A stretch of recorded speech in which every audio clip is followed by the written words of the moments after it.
The stagecoach lurched to a stop in front of the weathered boarding house, and Hannah Foster pressed her palm against the dust-streaked window, wondering if she had made the biggest mistake of her life. Julesburg, Colorado looked exactly as barren and unforgiving as she had imagined. All dirt roads and wooden buildings baking under the relentless summer sun of 1876. She smoothed down her plain brown traveling dress, the same one she had worn for the past 3 days, and tucked a strand of mousy brown hair behind her ear. The other passengers had already departed, and the driver was giving her an impatient look. "Miss, this is your stop," he called down, his tone making it clear he had places to be. Hannah gathered her single carpetbag and stepped down onto the dusty street. The afternoon heat hit her like a wall, and she squinted against the brightness, searching for any sign of the man who had promised to marry her.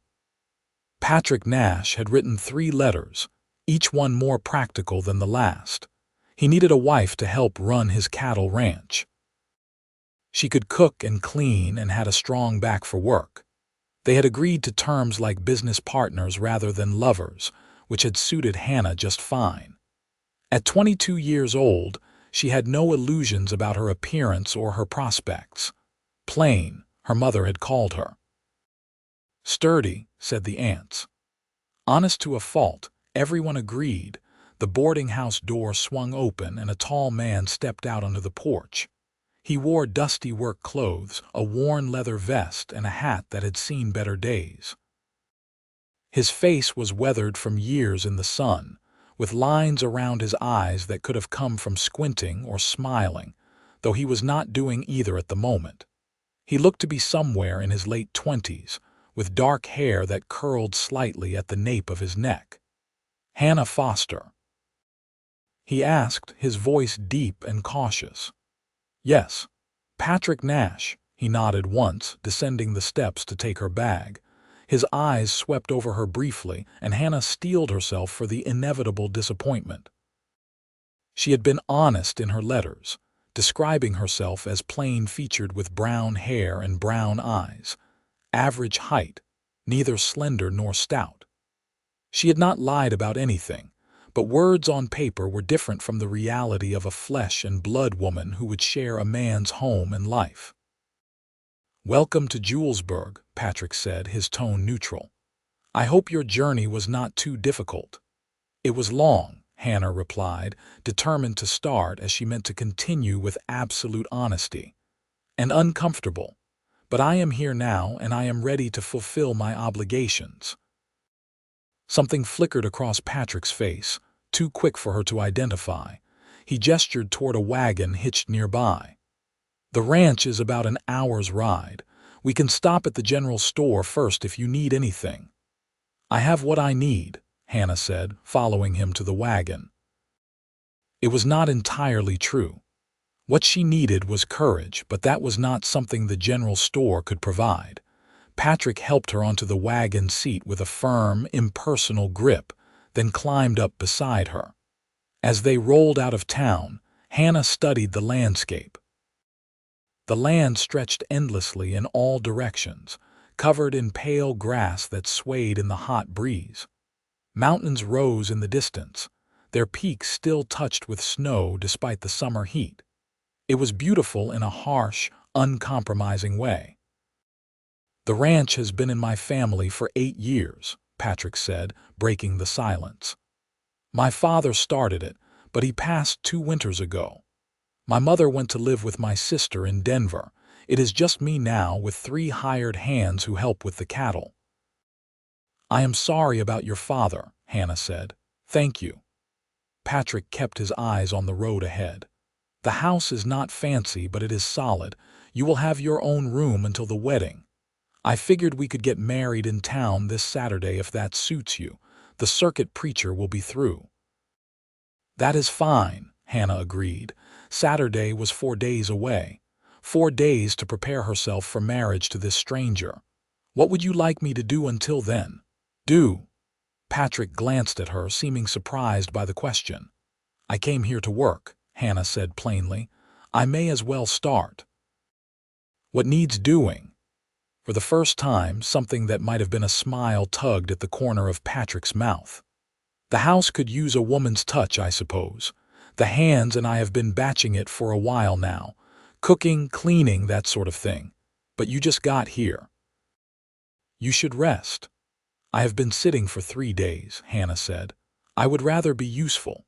This time Patrick did smile, small and brief but genuine. All right then, I will not argue with that. They rode in silence for a while longer, and Hannah found herself relaxing slightly. Patrick seemed like a decent man, quiet but not unkind. That was more than many women got in an arranged marriage. She had heard stories in Philadelphia about mail-order brides who arrived to find their intended husbands were drunkards or worse. Patrick appeared sober and hardworking, and he had not looked at her with disgust, only a sort of cautious assessment. The ranch house came into view as they crested a small rise.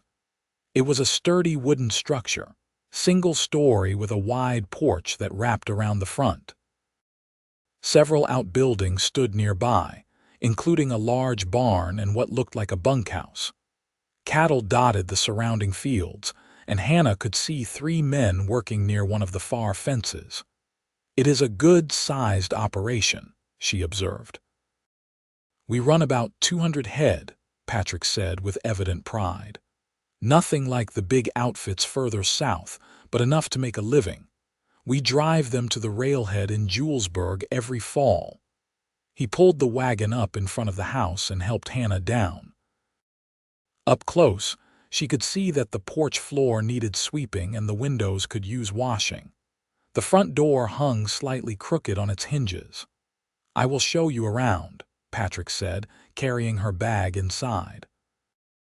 The interior was dim after the bright sunlight, and Hannah blinked as her eyes adjusted. The main room served as kitchen and living area combined, with a large iron stove, a rough-hewn table with chairs, and a pair of worn armchairs near the fireplace. Everything was covered in a layer of dust, and dirty dishes were stacked in a basin. 3 doors led off the main room. That is my room, Patrick said, pointing to the left. That one there is for you. The third is just storage. There is a pump in the kitchen and an outhouse out back. Not much, but it is home. Hannah set down her bag and turned to face him directly. It is more than I had in Philadelphia. I shared a room with 3 other girls at the boarding house where I worked. This will be fine. Patrick studied her with those cautious eyes. You worked at a boarding house. I cooked and cleaned, yes. My parents died when I was 16. Yellow fever, I had to make my own way. I am sorry, Patrick said, and he sounded like he meant it. That must have been hard. It was honest work, Hannah replied with a shrug. I am not ashamed of it. I learned to cook for large groups and manage a household budget. I can sew and preserve food and do basic nursing. I may not be much to look at, but I am capable. Patrick removed his hat and ran a hand through his dark hair. His expression was troubled. Miss Foster, you keep saying things like that, about your appearance. Hannah felt heat rise to her cheeks, but she kept her voice steady. I am only being truthful, Mr. Nash. I would rather we both know where we stand. I am not a beauty, I never have been. But I am hardworking and honest, and I will be a good wife in all the ways that matter. He crossed the room to stand in front of her, close enough that Hannah had to tilt her head back to meet his eyes. They were green, she noticed for the first time, like new grass after rain. Do you want to know what I see when I look at you? Patrick asked quietly. Hannah's heart began to beat faster, but she nodded. I see a woman who traveled halfway across the country alone to marry a stranger, he said. That takes courage. I see someone who would rather work than rest after a hard journey. That shows character. I see honest eyes and a mouth that does not know how to lie. In my experience, that is rare and valuable. He reached out slowly, giving her time to pull away, and tucked a strand of hair behind her ear. his calloused fingers gentle against her cheek. "You say you are plain," Patrick continued. "Maybe by some people's standards. But you know what I think. I think being plain and honest makes you beautiful. Those fancy society girls in their silk dresses, half of them do not know how to tell the truth to save their lives. They paint their faces and put on airs, but underneath they are just as plain as anyone else, only they are too scared to let anyone see it." Hannah found she could barely breathe. No one had ever spoken to her like this before. "Mr. Nash." "Patrick," he corrected. "We are going to be married." "You should call me Patrick." "Patrick," she repeated, the name feeling strange and intimate on her tongue. "I do not know what to say." "You do not have to say anything." He stepped back, giving her space. "I just wanted you to know that I am glad you are here. I think we will do well together, you and I." Before Hannah could respond, the sound of boots on the porch announced the arrival of the ranch hands. 3 men filed in, stopping short when they saw Hannah. "Boys, this is Hannah Foster," Patrick said. "My intended." "Hannah, this is Tom Wheeler, Sam Curtis, and young Billy Martin." Tom was a grizzled man of perhaps 50, with a full beard going gray. Sam looked to be in his 30s, lean and weather-beaten. Billy was probably no more than 19, all gangly limbs and sunburned enthusiasm. "Pleased to meet you, madam," Tom said, removing his hat. The others followed suit. "Pleased to meet you all," Hannah replied. "I hope you are hungry. I am going to make supper." Billy's eyes lit up. "Real cooking, like not burnt beans and hard biscuits." "Billy," Patrick said in a warning tone, but Hannah laughed. "I promise the beans will not be burnt," she said, "though I will need to see what supplies you have." The pantry was sparse but adequate. Hannah found flour, beans, salt pork, coffee, and some withered potatoes. Not much to work with, but she had made do with less. As she set about preparing the meal, the men scattered to finish their evening chores, leaving her alone in the kitchen.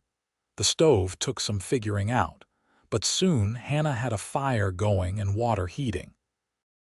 She mixed up biscuits and set them to bake, then started the beans soaking and sliced the salt pork.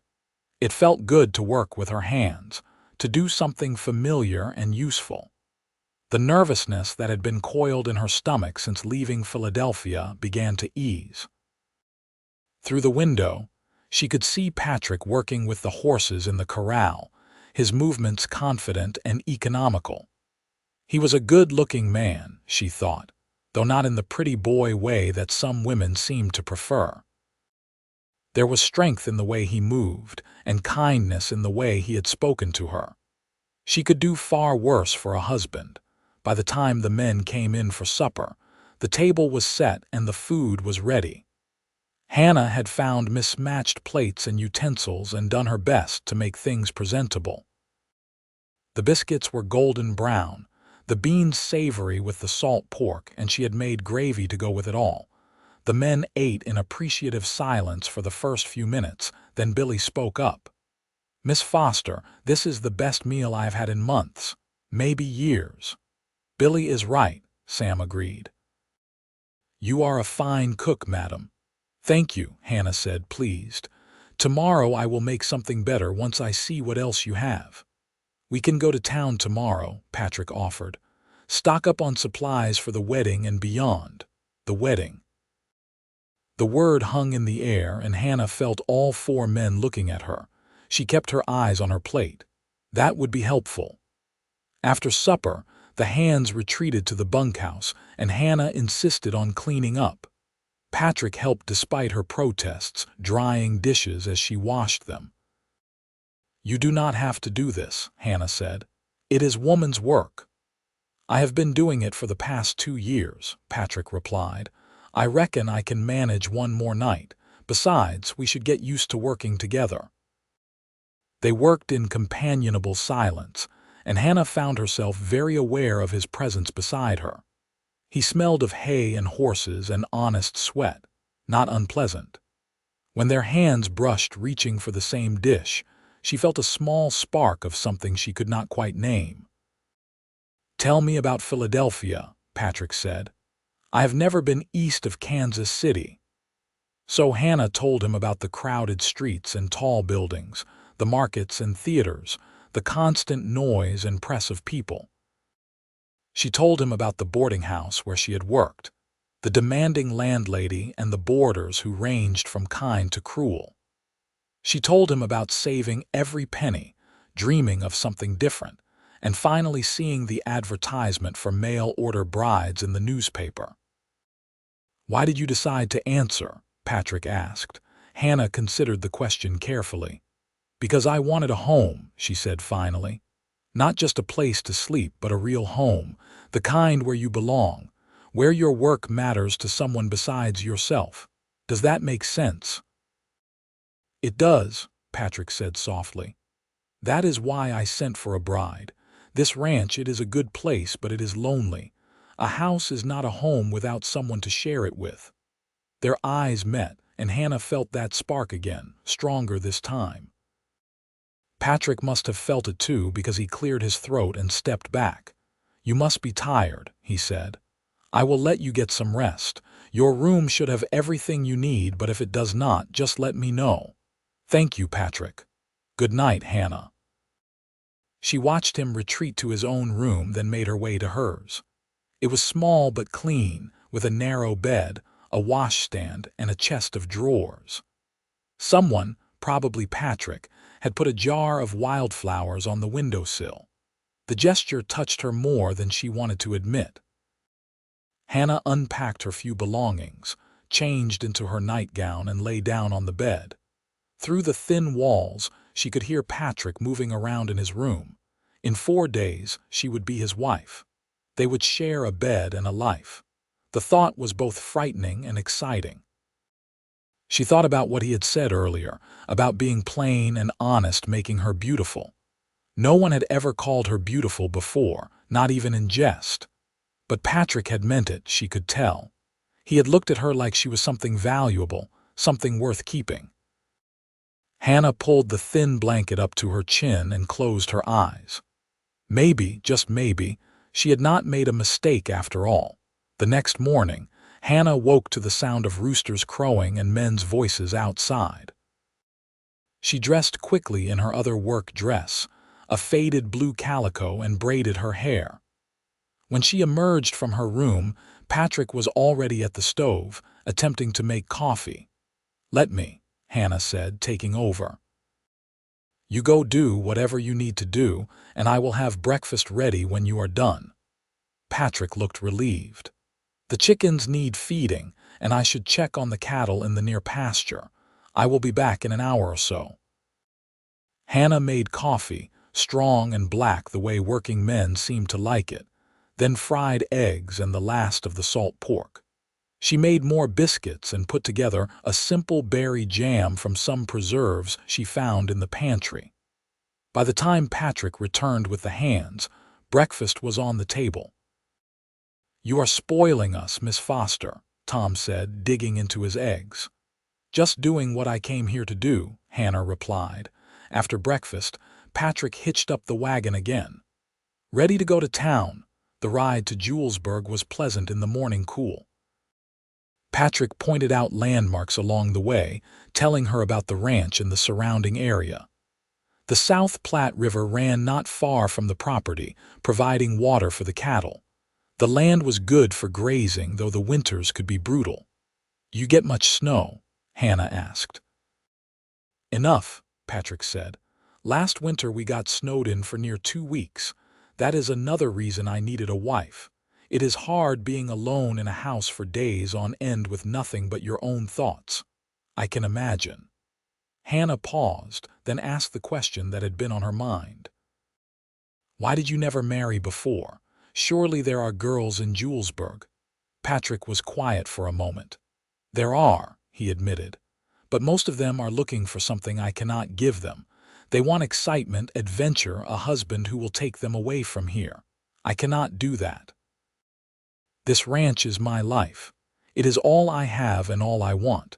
I needed someone who understood that, who was willing to work beside me and build something that matters.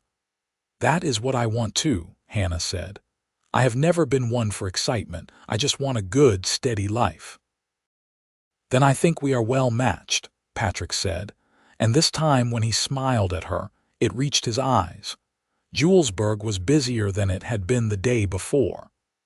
The main street was crowded with wagons and horses, and people called greetings to each other as they went about their business.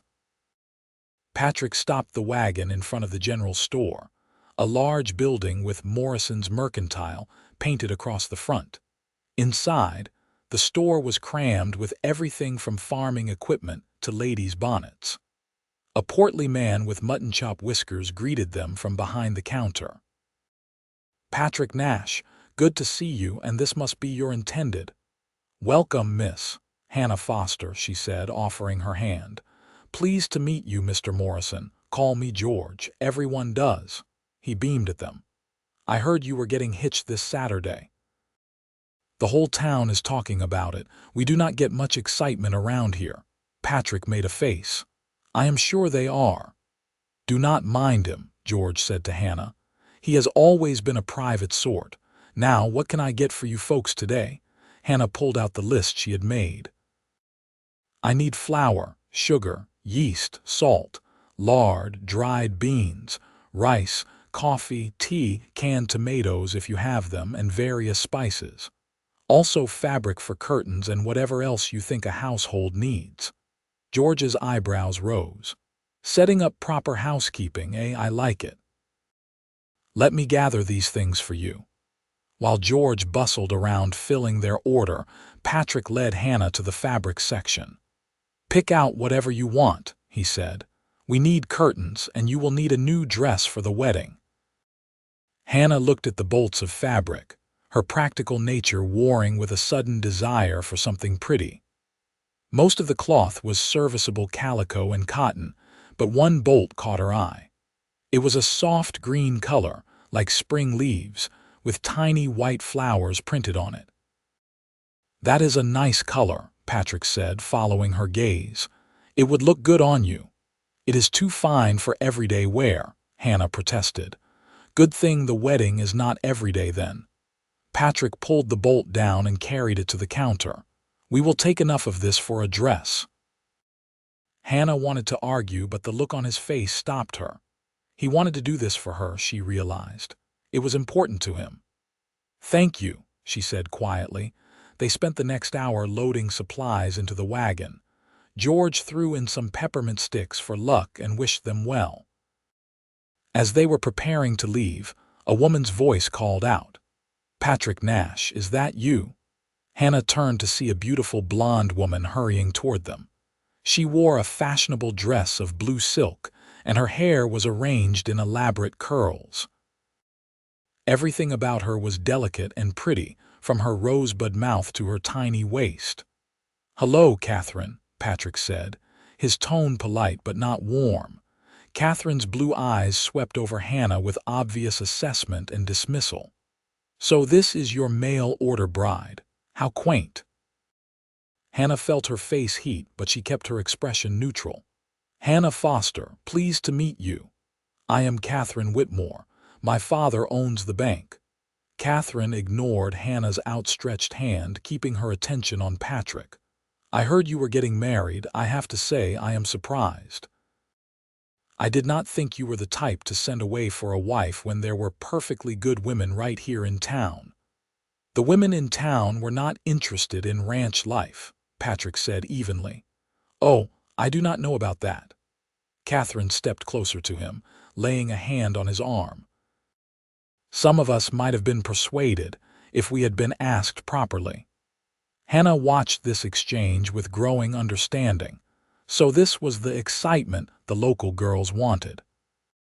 Catherine Whitmore was clearly used to getting her way, and she had probably expected Patrick to come courting eventually. The arrival of a mail-order bride must have been a blow to her pride. "Well, it is too late now," Patrick said, gently removing Catherine's hand from his arm. "I am getting married on Saturday." Catherine's pretty face twisted into something less attractive. To this plain creature, "Really, Patrick, you could do so much better." "No," Patrick said, his voice hardening. "I could not." He took Hannah's arm and helped her up onto the wagon seat, then climbed up beside her. Catherine stared at them, her mouth hanging open slightly. "Good day, Miss Whitmore," Patrick said, and drove the wagon away. They were halfway back to the ranch before Hannah found her voice. "I am sorry if I caused trouble for you." Patrick looked at her in surprise. "You did not cause anything. Catherine Whitmore has been trouble since the day she was born. Her father has money, and she thinks that means she can have whatever she wants." "Did you ever court her?" Hannah asked, trying to keep her tone neutral. "Never. She is everything I do not want in a wife. Pretty on the outside maybe, but mean-spirited and vain. She made fun of my mother once for wearing a homemade dress to church. I have not had a kind thought for her since." Hannah felt something warm bloom in her chest. That was unkind of her. It was. My mother made that dress herself, and she was proud of it. She did not have money for fancy store-bought things, but she had skill and taste. Patrick glanced at Hannah. "That is what I meant yesterday. Being honest and real, that matters more than being pretty. Catherine is like a fancy cake with no flavor, looks good but leaves you unsatisfied." "And what am I in this metaphor?" Hannah asked, smiling slightly. "Plain bread," Patrick laughed, a real laugh that transformed his whole face. "No. You are like good, hearty bread fresh from the oven. The kind that fills you up and makes you glad to be alive. The kind you want to come home to every day." Hannah felt tears prick her eyes and blinked them away quickly. "That might be the nicest thing anyone has ever said to me." "Then people have not been paying attention," Patrick said. They rode the rest of the way in comfortable silence, and Hannah felt something shifting between them. This was not just a business arrangement anymore, if it ever had been. Patrick saw her, really saw her, in a way no one else ever had. And she was beginning to see him too, not just as a means to a home and security, but as a man she could genuinely care for. The next few days passed in a blur of activity. Hannah scrubbed the ranch house from top to bottom, washed all the linens, and made new curtains for every window. She cooked proper meals for the first time in the house's history, according to Tom, and the men gained weight just watching her work.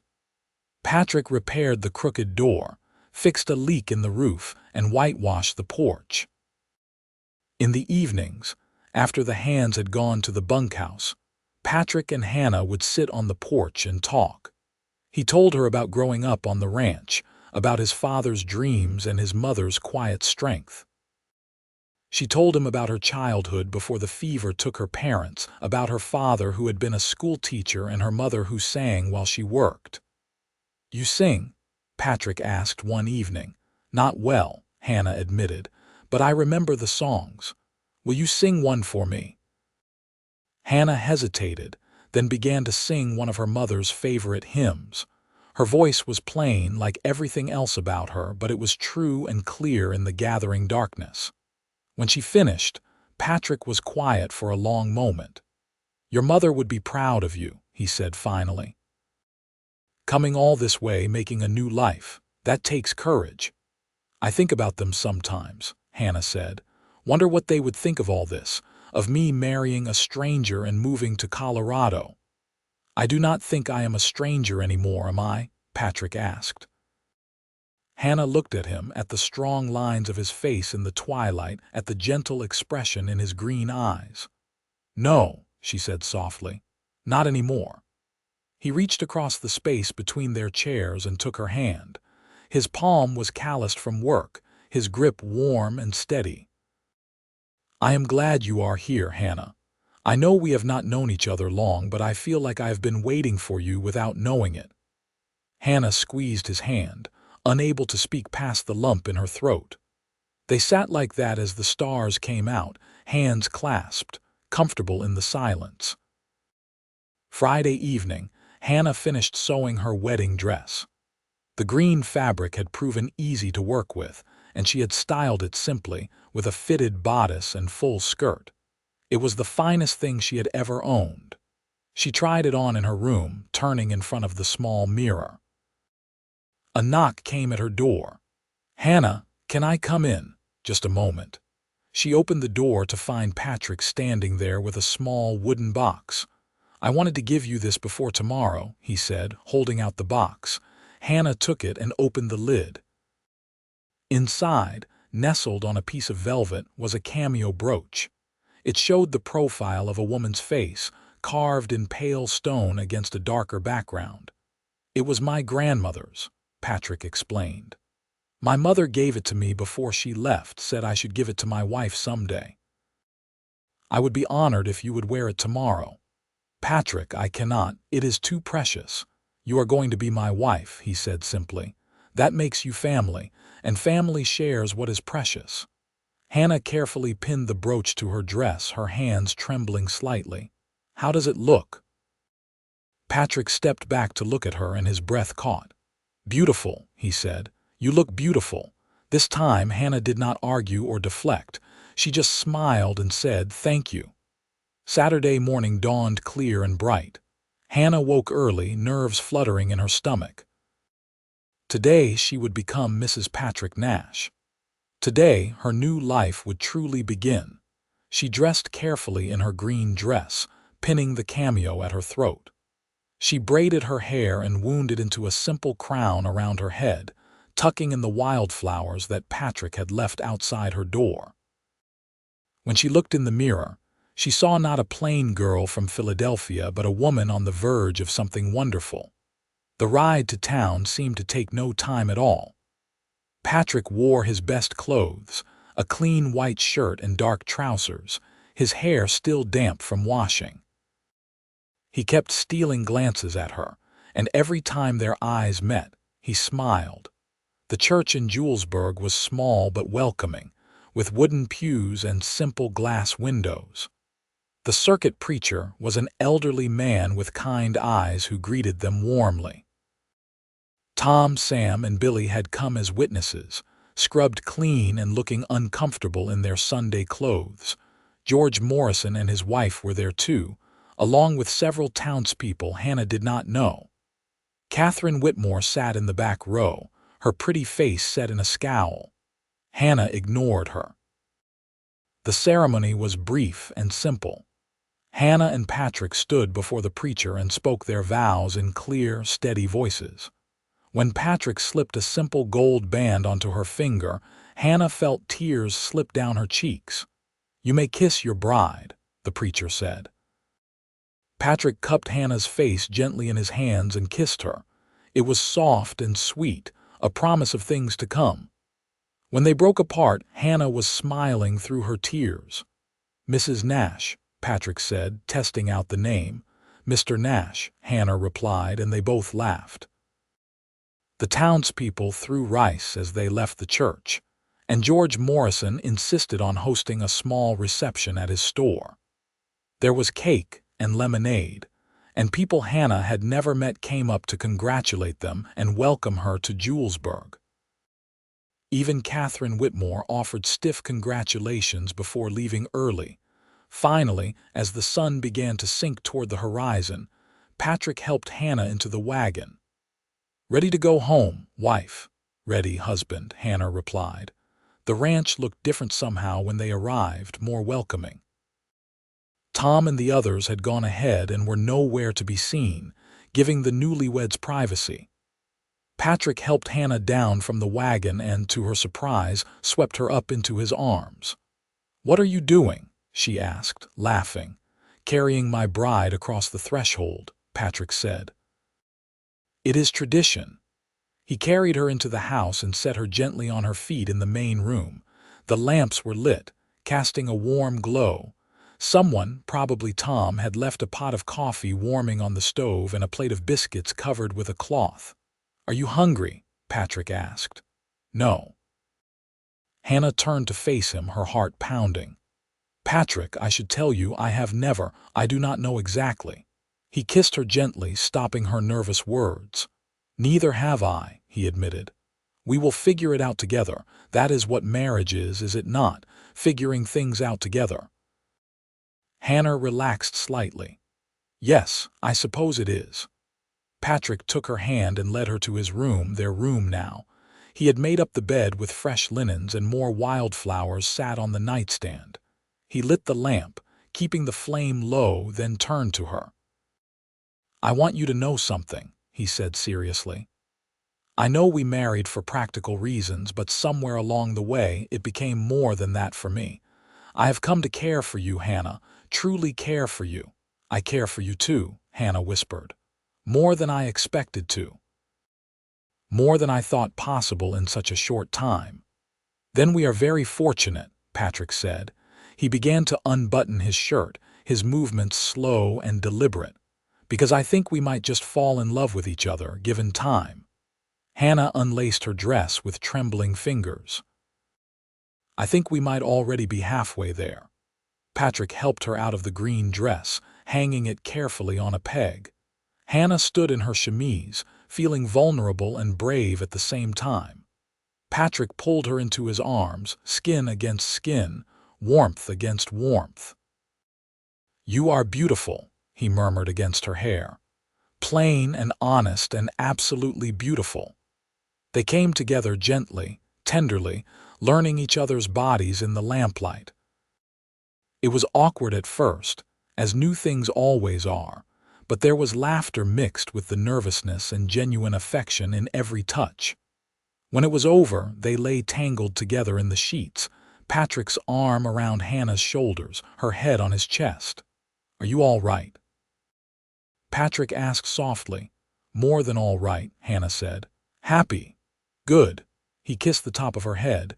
Get some sleep, wife. We have a lot of tomorrows ahead of us. Hannah closed her eyes, listening to the steady beat of his heart beneath her ear.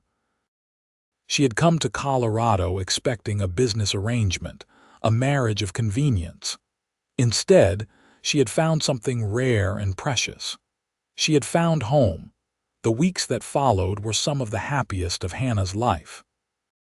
She settled into a routine on the ranch, waking early to cook breakfast for the hands, tending the kitchen garden she had started, preserving food for the coming winter. Patrick worked from dawn to dusk with the cattle, but he always made time to sit with her in the evenings, talking about their days. They were getting to know each other in the small, intimate ways that married couples do. Hannah learned that Patrick liked his coffee strong but his tea weak, that he hummed while he worked, that he was ticklish just below his ribs.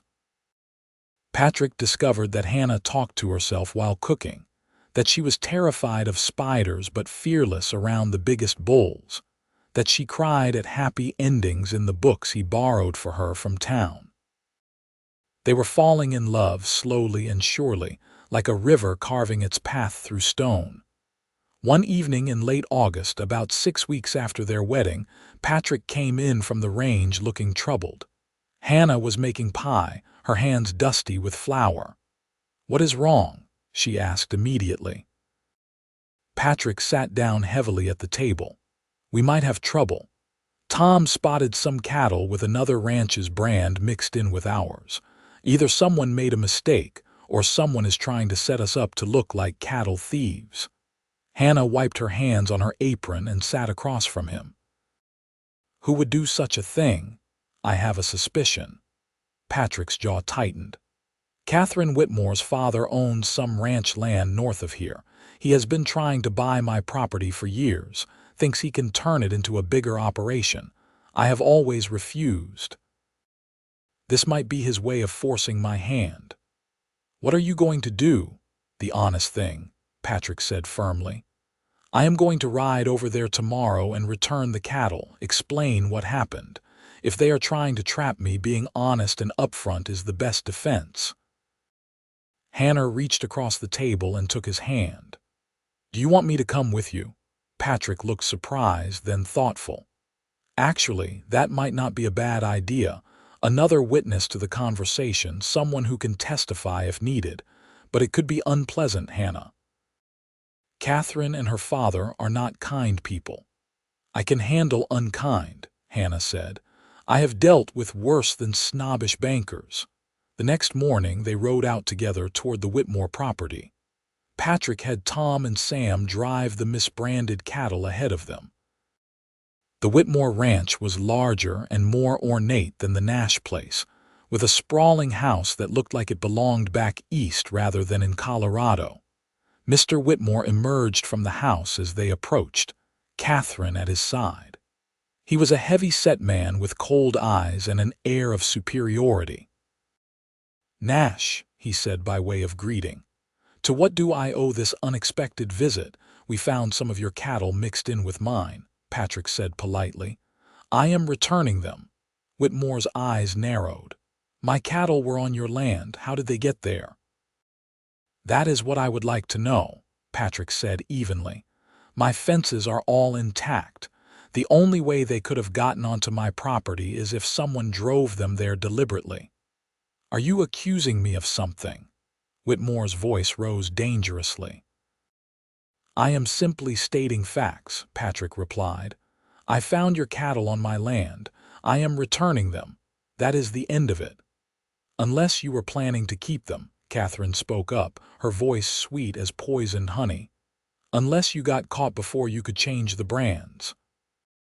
Hannah had been quiet until now, but this was too much. "That is ridiculous," she said clearly.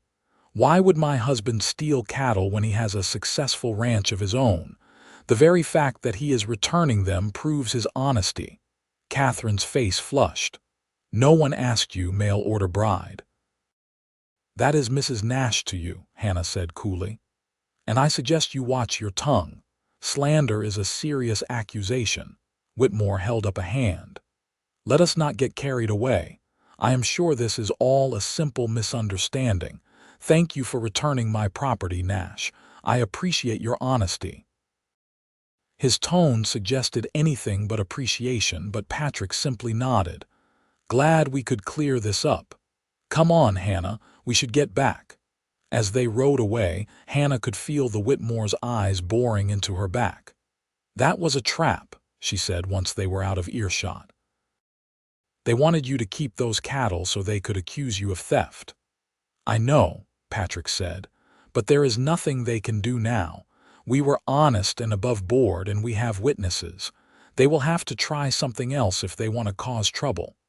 But the incident left Hannah uneasy. She had not realized how much some people would resent their happiness, would actively work to destroy what they were building together. That evening, as she and Patrick sat on the porch watching the sunset, she voiced her concerns. What if they try something else? What if they do not give up? Patrick pulled her close against his side. "Then we will face it together like we face everything. You and me, Hannah, that is all we need." Hannah leaned her head on his shoulder, taking comfort in his solid presence. "I love you," she said, the words slipping out before she could stop them. Patrick went still for a moment, then turned her face toward his. "What did you say?" "I love you," Hannah repeated, more firmly this time. "I did not mean to just blurt it out like that, but it is true. I love you, Patrick Nash." His smile was like the sun breaking through clouds. "I love you too, Hannah Nash. I have loved you since the day you stepped off that stagecoach looking plain and honest and absolutely perfect." He kissed her thoroughly, and Hannah thought that no matter what challenges they faced, they would overcome them. Because they had something stronger than money or power or pretty faces. They had truth and love in each other. Autumn came to Colorado in a blaze of gold and red. Hannah spent long days preserving the harvest from her garden, putting up jars of beans and tomatoes and pickles. Patrick and the hands prepared for the cattle drive to the railhead, a journey that would take them away from the ranch for nearly a week. "I do not like leaving you," Patrick said the night before they were set to depart. "Especially with the Whitmores still making noises about the cattle situation." "I will be fine," Hannah assured him. "The house is solid and I can shoot a rifle if I need to. You do what needs doing. We need the money from selling the cattle." Patrick pulled her into his arms. You are the bravest woman I know. Have I told you that lately? Not today, Hannah said, smiling against his chest. The men left at dawn, driving 200 head of cattle toward Julesburg. Hannah waved goodbye from the porch, then set about her daily tasks. The house seemed empty without Patrick's presence, but she kept busy cleaning and cooking and planning. On the third day, Catherine Whitmore showed up at the ranch. Hannah was in the kitchen making bread when she heard the sound of a horse approaching. She wiped the flour from her hands and went to the door, surprised to see Catherine dismounting from a pretty mare. "Mrs. Whitmore," Hannah said politely. "What brings you here?"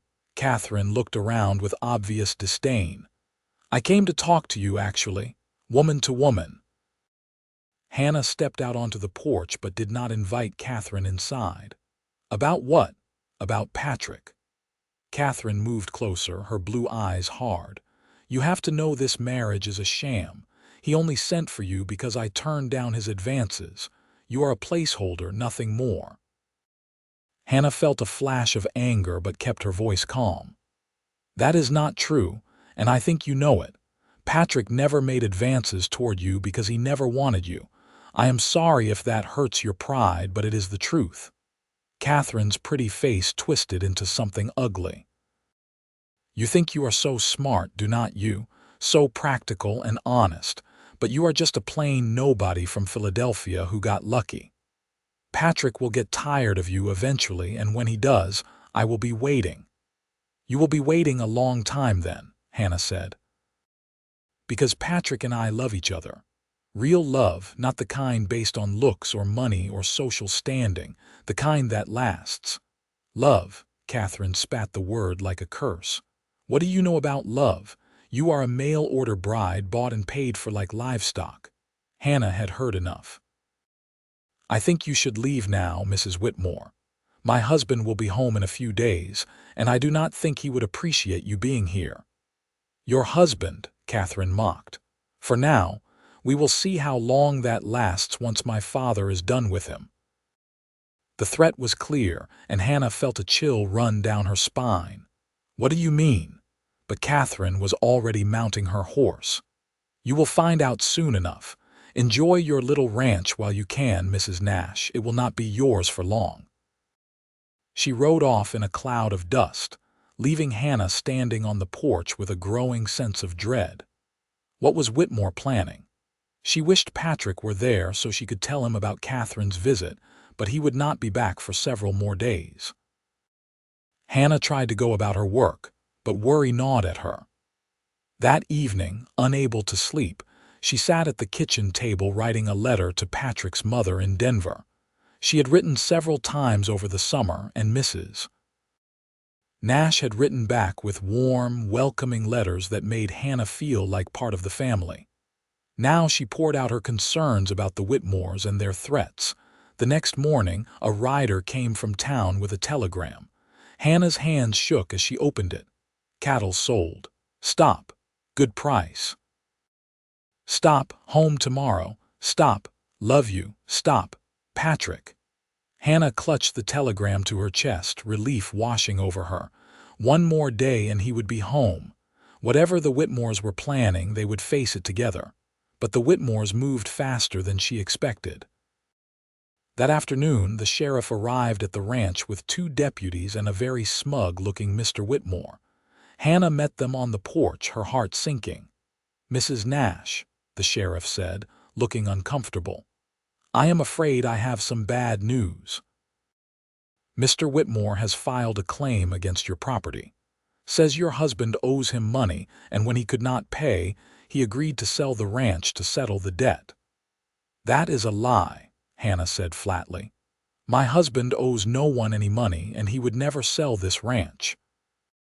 "I have a signed document," Whitmore said, pulling a paper from his coat. "Signed by Patrick Nash himself." Hannah snatched the paper and read it quickly. It was indeed a bill of sale for the ranch, dated 2 weeks ago with what looked like Patrick's signature at the bottom. But she knew, absolutely knew, that Patrick had not signed this. "This is a forgery," she said. "My husband did not sign this." That is his signature, Whitmore insisted. I have other documents with his signature to prove it. The sheriff looked troubled. Mrs. Nash, I am going to need to see your husband. Where is he? On a cattle drive. He will be back tomorrow. Hannah tried to keep the panic from her voice. Sheriff, please, this is clearly a scheme to steal our property. Patrick would never sell this ranch. It has been in his family for 8 years. I am sure it can all be sorted out once your husband returns, the sheriff said. But until then, I am afraid I have to enforce this claim. Mr. Whitmore is the legal owner of this property as of now. You cannot do this, Hannah protested. You cannot just take someone's home based on a forged document. The law is the law, madam. I am sorry. The sheriff did look genuinely sorry, but that did not stop him from doing his job. Whitmore stepped forward with barely concealed glee. You have until sundown to vacate the property, Mrs. Nash.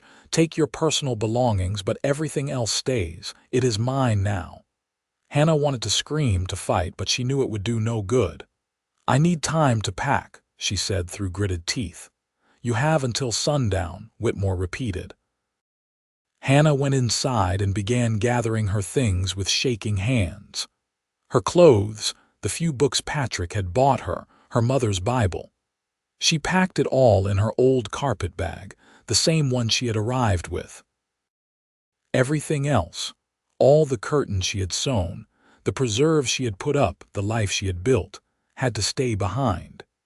As the sun touched the horizon, Hannah walked out of the ranch house for what she thought might be the last time. The sheriff and his deputies watched sympathetically, but Whitmore looked triumphant. Where will you go? The sheriff asked quietly. The boarding house in town, I suppose, Hannah said, until my husband returns. She climbed into the wagon she had loaded with her few possessions and drove toward Julesburg, tears streaming down her face. How had everything gone wrong so quickly? Yesterday she had been happy, secure in her home and her marriage. Now she had nothing. The boarding house matron, a kind woman named Mrs. Fletcher, gave Hannah a room and asked no questions when she saw the state she was in. Hannah spent the night lying awake, planning what she would say to Patrick, how they would fight this injustice. Patrick arrived in Julesburg the next afternoon, dusty and tired from the cattle drive. Hannah was waiting at the boarding house, and the moment he walked through the door and saw her face, he knew something was terribly wrong. What happened? He demanded, crossing the room in 3 strides. Hannah, what is it? She told him everything, the words tumbling out. Catherine's visit, Whitmore's claim, the forged bill of sale. Patrick's face went from confused to angry to absolutely furious. That lying snake, he growled. That document is fake. I never agreed to sell the ranch. I never even spoke to Whitmore about it. I know that, Hannah said. But the sheriff said the signature looked authentic. How do we prove it is a forgery? Patrick paced the small room like a caged animal. I do not know. Maybe get some other documents with my real signature, show the difference.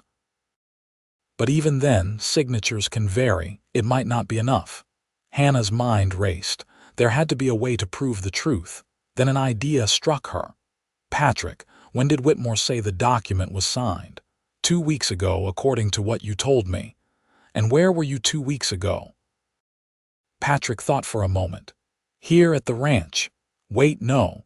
2 weeks ago I was in Denver visiting my mother. I was gone for 3 days. You remember, you sent that jar of preserves with me for her. Hannah felt a surge of hope. So you could not have signed a document here in Julesburg if you were in Denver at the time. That is right. Patrick's eyes lit up. My mother will testify that I was there.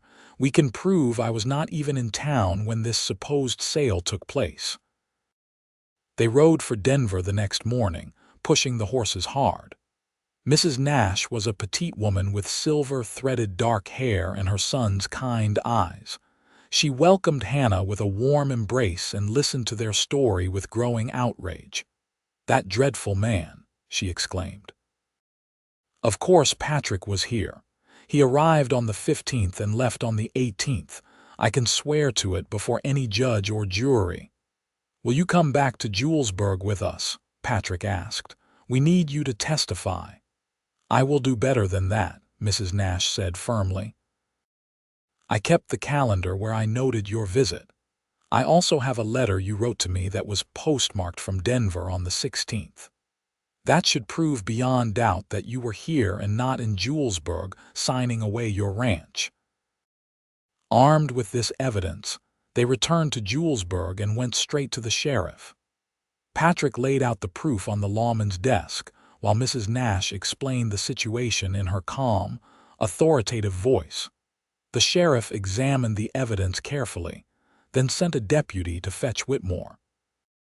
The banker arrived looking confident, but his expression changed when he saw Mrs. Nash and the documents spread across the desk.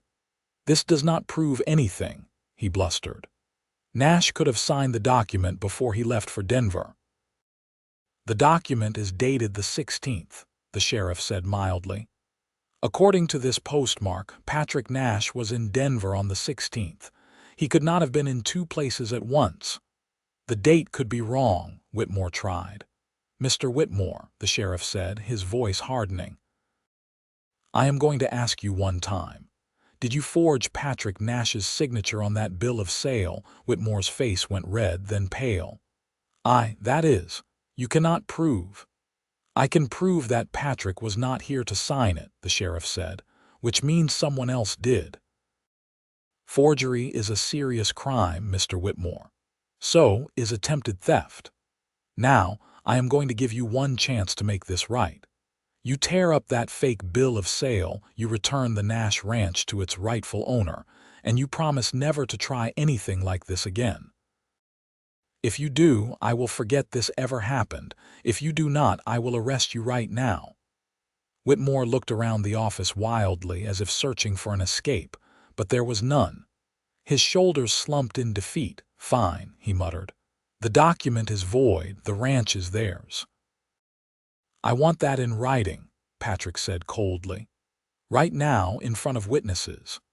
The sheriff drew up a statement and Whitmore signed it with shaking hands. When it was done, Patrick and Hannah were once again the legal owners of their ranch. If you ever come near my family or my property again, Patrick said quietly to Whitmore, I will not be so forgiving. Do you understand? Whitmore nodded, not meeting his eyes, and slunk out of the office like a whipped dog. The sheriff shook Patrick's hand. I am sorry about this, Nash. I should have looked more closely at that document before enforcing the claim. You were just doing your job, Patrick said, though his voice was still tight with anger. Thank you for making it right. That evening they returned to the ranch with Mrs. Nash in tow. Hannah had been afraid that Whitmore might have damaged something in spite or anger, but the house looked untouched. She walked through each room, touching familiar objects, reassuring herself that it was all still there. Are you all right? Patrick asked softly, finding her in their bedroom. Hannah turned to him, and all the fear and worry of the past few days came pouring out. She burst into tears, and Patrick gathered her into his arms, holding her tight while she sobbed against his chest. I thought we had lost everything, she gasped between sobs. I thought they had taken our home. Never, Patrick said fiercely. This is our home, Hannah, ours. No one is going to take it from us, I promise you that. I was so scared, Hannah admitted, and I felt so helpless. You were not helpless, Patrick said, pulling back to look at her. You kept your head. You asked the right questions. If you had not thought to check where I was when the document was supposedly signed, we might not have been able to prove it was a forgery. You saved our home, Hannah. You and your quick thinking. Hannah wiped her eyes, a small smile breaking through. We saved it together, like we do everything. Like we do everything, Patrick agreed. He kissed her forehead, her cheeks, her lips. I love you so much, I do not know what I would do without you. You will never have to find out, Hannah promised. Mrs. Nash stayed with them for a week, helping Hannah reorganize the house and getting to know her daughter-in-law better. The two women formed a strong bond, working side by side in the kitchen and garden. Before she left, Mrs. Nash pulled Hannah aside. "I want to thank you," she said, taking Hannah's hands in hers. "For what?" Hannah asked, surprised. "For making my son happy. For being exactly what he needed." Mrs. Nash's eyes were bright with tears. When his father died, Patrick threw himself into the ranch work.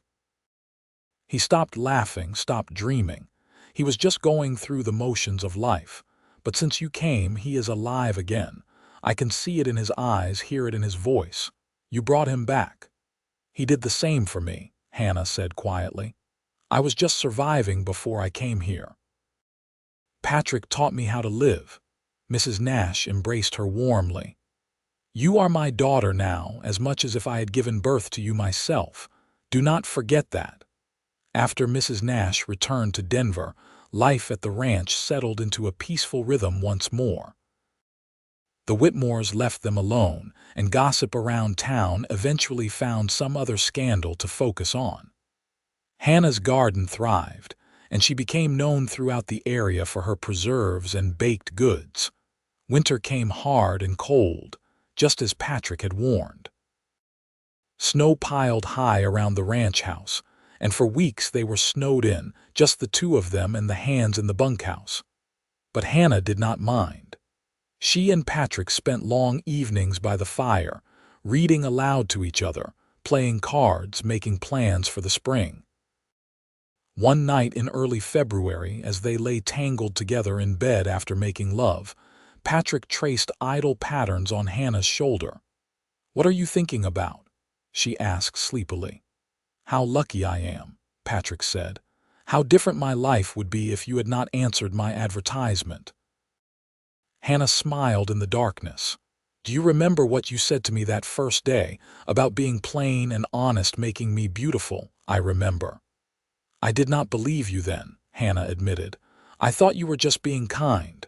And now I think maybe you were right." Hannah turned to face him, barely able to make out his features in the dim moonlight filtering through the curtains. "Not because I look any different, but because being with you makes me feel beautiful. You see me, really see me, and you love what you see. That changes everything." Patrick cupped her face in his hands. "You were always beautiful, Hannah. I just helped you see it." They kissed, slow and sweet, and Hannah thought about how far she had come from that frightened girl on the stagecoach. She had found not just a home but a partner, not just security but love. And it had all started with being plain and honest. Spring arrived in a rush of green and wildflowers. Hannah discovered she was pregnant in late March, and Patrick's joy was almost comical. He immediately tried to restrict her activities, insisting she rest more and work less, until Hannah firmly informed him that she was not made of glass and intended to keep doing everything she had been doing. "But what if you hurt yourself?" Patrick worried. "Or the baby?" "Women have been having babies since the beginning of time," Hannah said patiently. "I will be fine. Besides, I have months yet before the baby comes. I am not going to spend them sitting in a chair." Patrick fretted anyway, which Hannah found endearing even when it was annoying. He brought her wildflowers, made her tea, and hovered anxiously whenever she so much as lifted a heavy pot. The ranch hands found it hilarious and teased him mercilessly. "You are worse than an old mother hen," Tom said one evening at supper. "Let the woman breathe, boss." "Mind your own business," Patrick retorted, but he was smiling. Hannah's pregnancy progressed smoothly through the summer.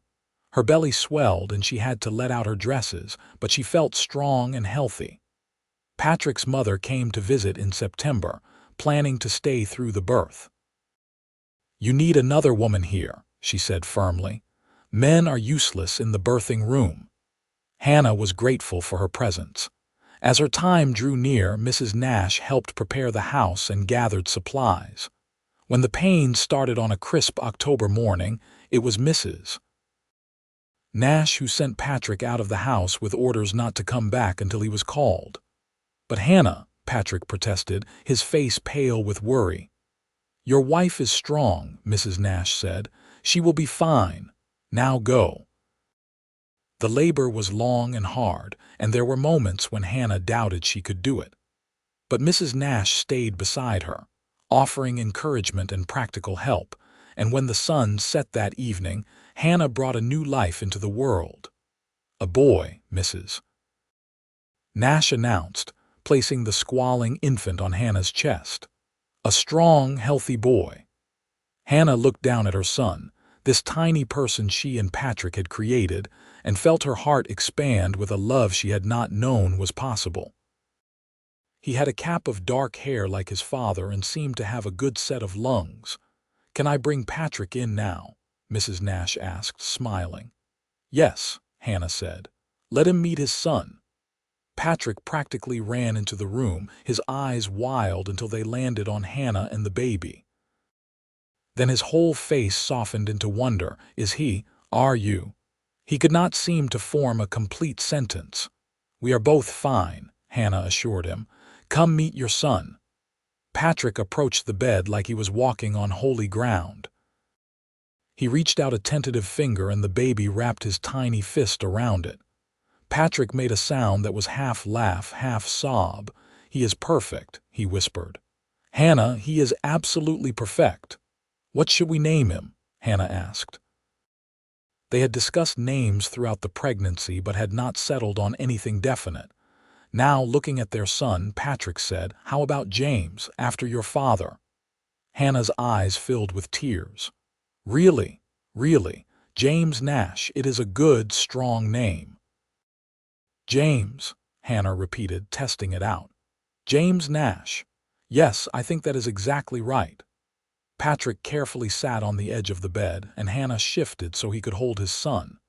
He cradled the baby with infinite gentleness, his large, work-roughened hands impossibly careful. "Hello, James," he said softly. "I am your father, and I promise you I am going to do everything in my power to give you a good life. A life full of love and honesty and truth." Hannah watched her husband hold their son, and she thought about the journey that had brought her here. From Philadelphia to Colorado, from loneliness to love, from thinking herself plain and worthless to knowing she was cherished. All because she had been brave enough to answer an advertisement and honest enough to be herself. Mrs. Nash stayed for 2 more weeks helping with the baby and the household while Hannah recovered her strength. She doted on her grandson, rocking him and singing lullabies, and Patrick teased her about spoiling the child. "It is a grandmother's right to spoil," Mrs. Nash said archly. "You wait. When you have grandchildren, you will understand." "Grandchildren," Patrick said, shaking his head.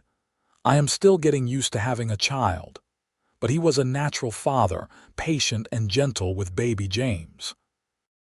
He would come in from working the ranch and scoop up his son, talking to him about the cattle and the weather and the day's work. James would stare up at his father with wide, wondering eyes, and Hannah's heart would swell with love for both of them. The first year of James's life passed in a blur of sleepless nights and endless wonder. He was a happy baby, quick to smile and rarely fussy. He started crawling at 6 months, walking at 10, and by his first birthday was already trying to form words. "He is going to be talking up a storm before we know it," Hannah said, watching James toddle around the kitchen babbling to himself. "Just like his mother," Patrick teased. "Remember when you first arrived? How you talked to yourself while cooking?" "I do not," Hannah protested, laughing. "You absolutely do. You still do it sometimes." They were happy, deeply and completely happy. The ranch continued to thrive under Patrick's careful management, and Hannah's reputation for baking brought in a little extra income when she sold pies and bread in town.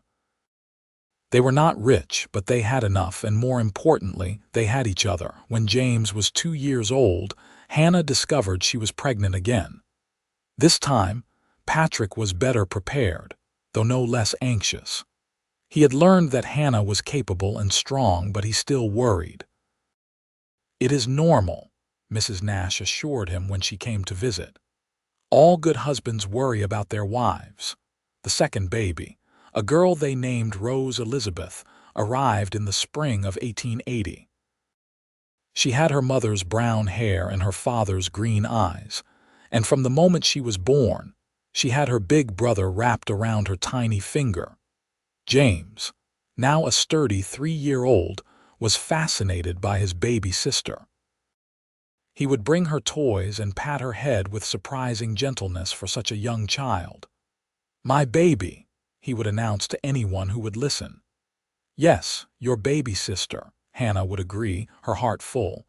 Life settled into a new rhythm with 2 children.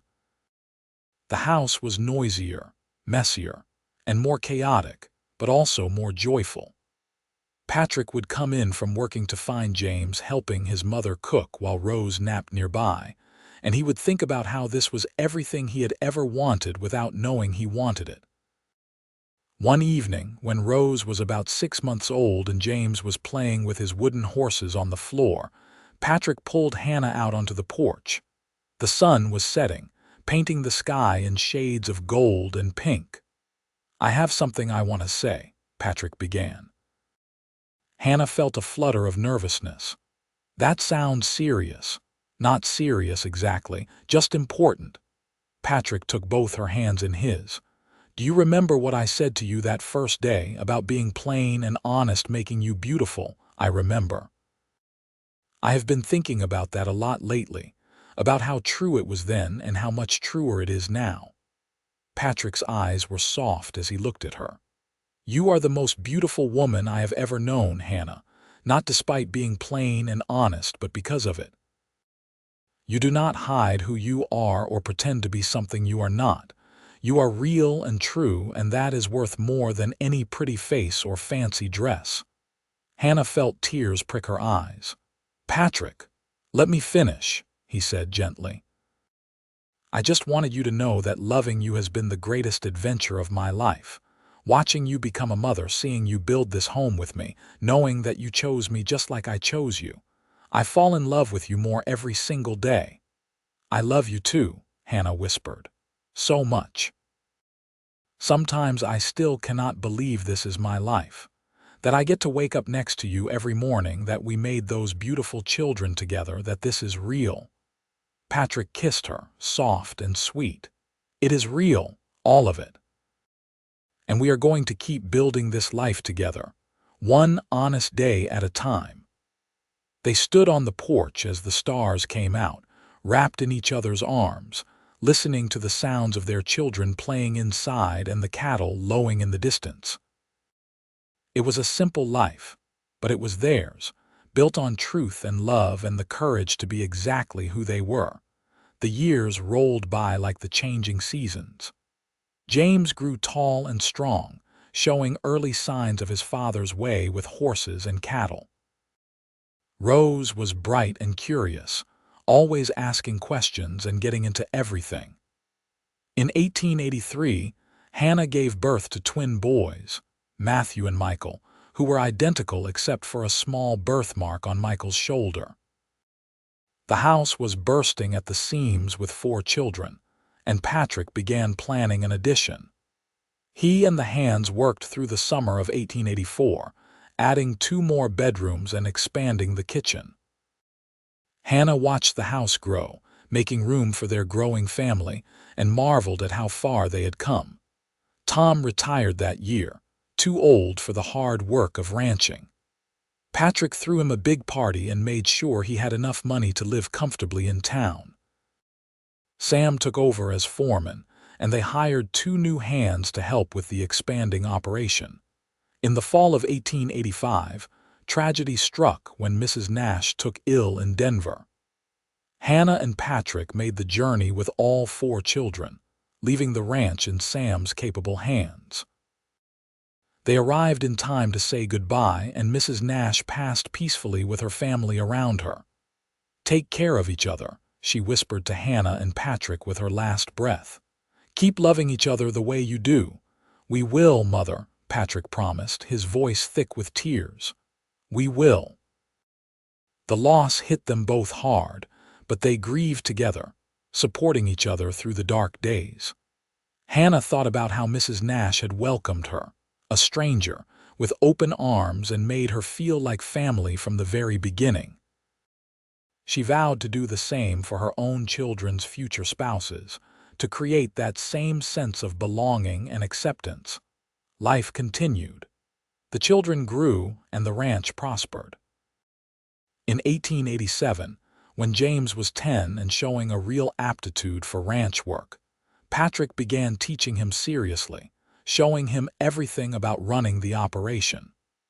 Rose, at 7, was already helping her mother with the cooking and caring for her younger brothers.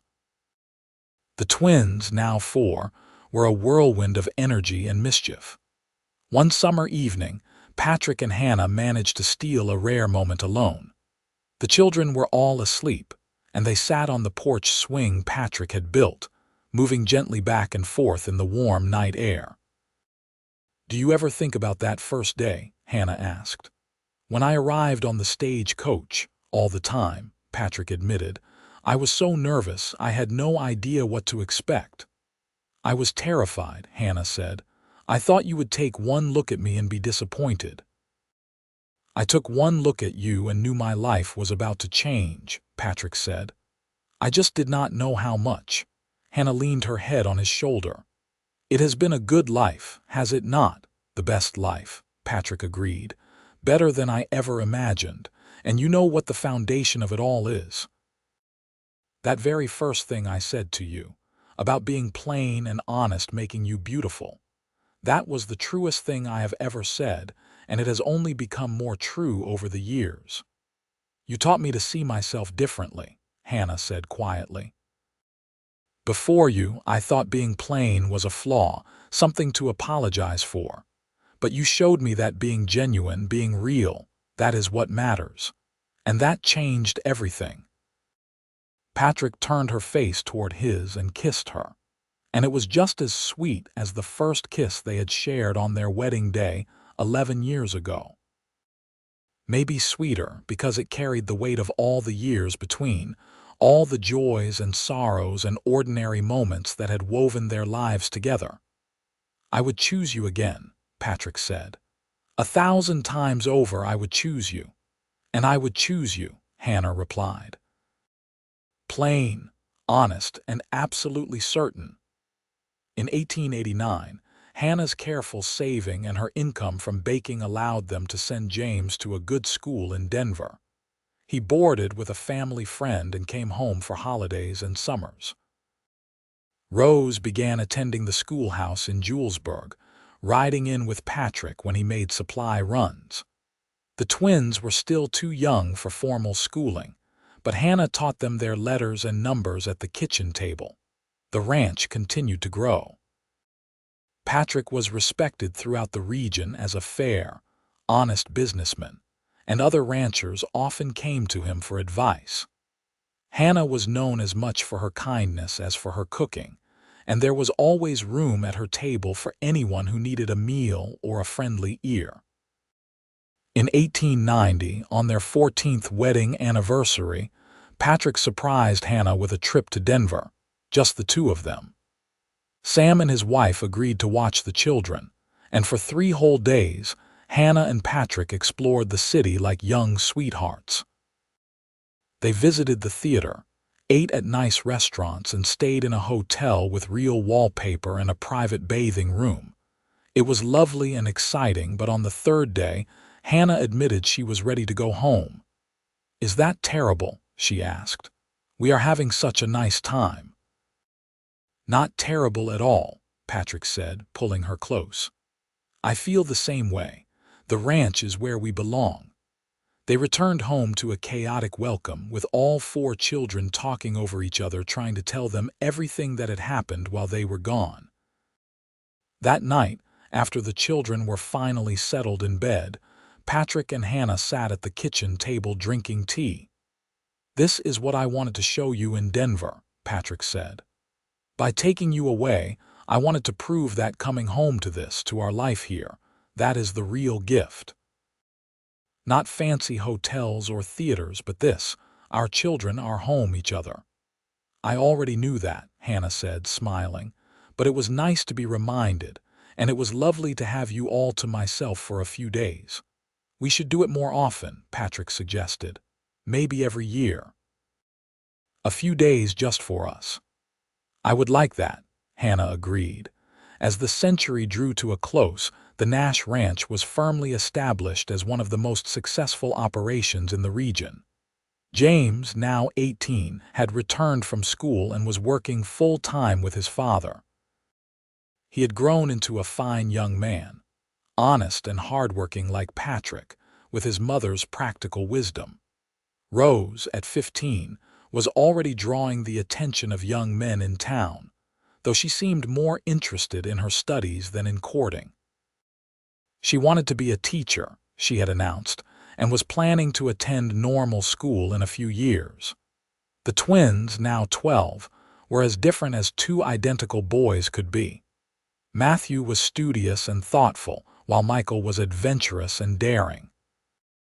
In the spring of 1896, on a day so beautiful it hurt to look at, Hannah stood in her kitchen making bread and thought about the 20 years that had passed since she stepped off that stagecoach. 20 years of marriage, of building a life from nothing, of raising children and weathering storms both literal and figurative. Patrick came in from the morning chores and wrapped his arms around her from behind, resting his chin on her shoulder. "What are you thinking about?" he asked. "Everything," Hannah said. 20 years. Can you believe it? Best 20 years of my life," Patrick said, "though you have gotten a few gray hairs."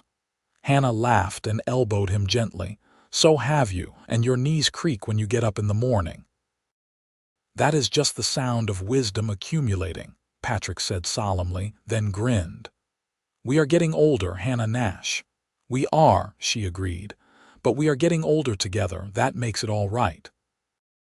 Patrick turned her around to face him, and Hannah saw in his eyes the same love that had been there on their wedding day, only deeper and richer for all the years between.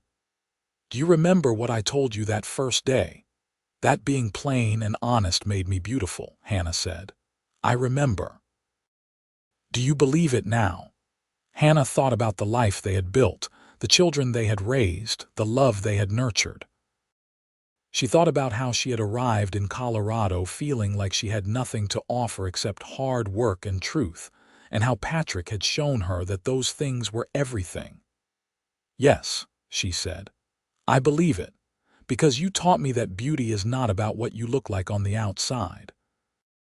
It is about who you are on the inside, and being plain and honest means being true to yourself and others. That is the most beautiful thing a person can be." Patrick kissed her, and in that kiss was 20 years of love, of partnership, of choosing each other every single day. When they broke apart, both of them were smiling through the window. Hannah could see James working in the corral with the horses. Rose was reading on the porch, and the twins were building something in the yard that would probably fall apart, but they would learn from the trying. This was her life, plain and honest and absolutely beautiful. The years continued to roll by, bringing new challenges and new joys. James married a nice girl from town in 1898, and they built a small house on the Nash property. Hannah became a grandmother in 1899 when her first grandchild, a girl named Sarah, was born. She thought of Mrs. Nash and understood now what she had meant about the right to spoil grandchildren. Rose went to normal school and became a teacher, just as she had planned. She married one of her fellow teachers, and they moved to a town north of Julesburg. The twins both stayed on the ranch, working with their father and brother, and eventually they both married local girls and built homes on the property as well. The ranch that Patrick had started alone was now a true family operation, with multiple generations working side by side. Hannah cooked for an ever-growing family, and her kitchen table was always surrounded by children and grandchildren. In 1906, Patrick and Hannah celebrated their 30th wedding anniversary. All their children and grandchildren gathered for a big party, and the house was full of noise and laughter and love. That night, exhausted but happy, Patrick and Hannah retreated to their bedroom. 30 years, Hannah said, settling into bed beside her husband. Sometimes it feels like yesterday, and sometimes it feels like forever. Forever in the best way, Patrick said. He pulled her close, and she rested her head on his chest like she had done thousands of times before. You know what I still think about sometimes? What? That day at the stagecoach, you stepped down looking so determined and a little bit scared. And I thought, this woman has courage, real courage, the kind that matters. Hannah smiled in the darkness. I was terrified. I thought you would be disappointed in me. Impossible, Patrick said firmly. You were exactly what I needed. You still are. And you saw me, Hannah said softly. Really saw me when no one else ever had. You saw past plain features and worn dresses to who I really was. That was the greatest gift anyone has ever given me. Being plain and honest makes you beautiful. Patrick repeated the words he had said so long ago. I believed it then, and I believe it even more now. Because I have spent 30 years watching you be true to yourself and everyone around you, and it has made our whole life beautiful. Hannah thought about their journey, from strangers to spouses to partners, to parents to grandparents. Every step had been built on that foundation of honesty and authenticity that Patrick had valued from the very first day.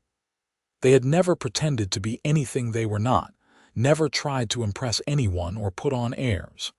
They had just been themselves, plain and honest, and it had been enough. More than enough, it had been everything. I love you, Patrick Nash, Hannah whispered. I have loved you since the day you told me that being myself was beautiful. I will love you until the day I die and beyond.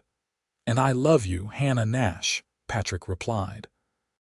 My plain, honest, absolutely beautiful wife. They drifted off to sleep in each other's arms, just as they had done for 30 years, and the house around them was full of the family they had created, the legacy of their love. The years brought changes, as years always do. Some of the ranch hands retired and new ones were hired. Cattle prices fluctuated and they had to adapt and adjust. There were droughts and harsh winters, good years and bad years. Through it all, Patrick and Hannah faced everything together, side by side. In 1910, as they both entered their late 50s, Patrick's back began troubling him, and he gradually turned over more of the ranch operations to James and the twins. He still rode out every day, but he let the younger men do the heavy work. Hannah, whose hands were starting to ache from arthritis, taught her daughters-in-law her recipes and techniques, passing on the knowledge accumulated over decades. They were growing older, their bodies slowing down, but their love remained constant. If anything, it had deepened with time, like wine aging in a barrel. They knew each other completely now, all the strengths and weaknesses, all the quirks and habits, and they loved each other not despite these things but because of them. One evening in the spring of 1911, they sat on the porch swing watching the sunset. It was the same swing Patrick had built decades ago, worn smooth now from years of use. Their children and grandchildren were scattered across the property, living their own lives while still being part of the larger family. You have any regrets? Patrick asked suddenly. Hannah considered the question seriously. No, she said finally. I think about the life I might have had if I had stayed in Philadelphia, and I cannot imagine it. This was always meant to be my life. You were always meant to be my husband. Do you have regrets? Only that I did not find you sooner, Patrick said. Think of all the years we could have had together if I had sent for you earlier. We had the years we needed, Hannah said wisely. We were both ready when we found each other. If it had been sooner, we might not have appreciated what we had. Patrick nodded slowly. You are right. You are always right. Not always, Hannah laughed. Just most of the time. They rocked gently in the swing, and Hannah thought about how this simple act, sitting together and watching the sunset, had been one of the constants of their marriage. Through good times and bad, through joy and sorrow, they had always had these moments of peace and connection. You remember what you said to me on our wedding night? Patrick asked. I said a lot of things, Hannah replied, smiling. You said you thought we might be halfway to falling in love already, Patrick said. I have thought about that so many times over the years, halfway, as if love was a destination we were traveling toward. What do you think now? Hannah asked. I think love is not a destination. It is the journey itself, Patrick said thoughtfully. Every day with you is another step on that journey. We are never finished falling in love because we are always discovering new reasons to love each other. Hannah felt tears gathering in her eyes. Even after all these years, Patrick could still make her heart swell with emotion. How did I get so lucky? She whispered. We both got lucky, Patrick corrected. Two plain, honest people finding each other in a big, complicated world. What are the odds? Meant to be, Hannah said firmly. It was always meant to be. As the sun finally slipped below the horizon, painting the sky in brilliant shades of orange and purple, Hannah leaned her head on Patrick's shoulder and thought about all the sunsets they had watched together. Thousands of them, each one precious, each one a gift. Their story was not dramatic or exciting by most standards. They had not faced dramatic adventures or overcome impossible odds. They had simply lived honestly, worked hard, raised their children with love and wisdom, and been true to themselves and each other.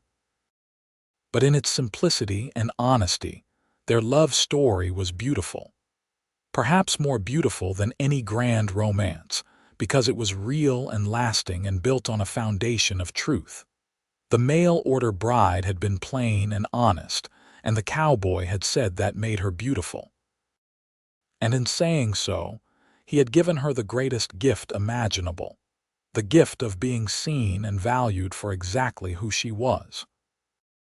And Hannah, in accepting that gift and returning it with her own honest love, had given Patrick something equally precious, a partner who would walk beside him through all of life's joys and sorrows, never pretending to be anything she was not, always true.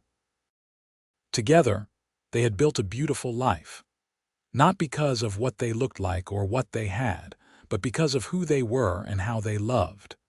Plain, honest, and absolutely beautiful, from that first day at the stagecoach to this moment on the porch swing and all the moments still to come.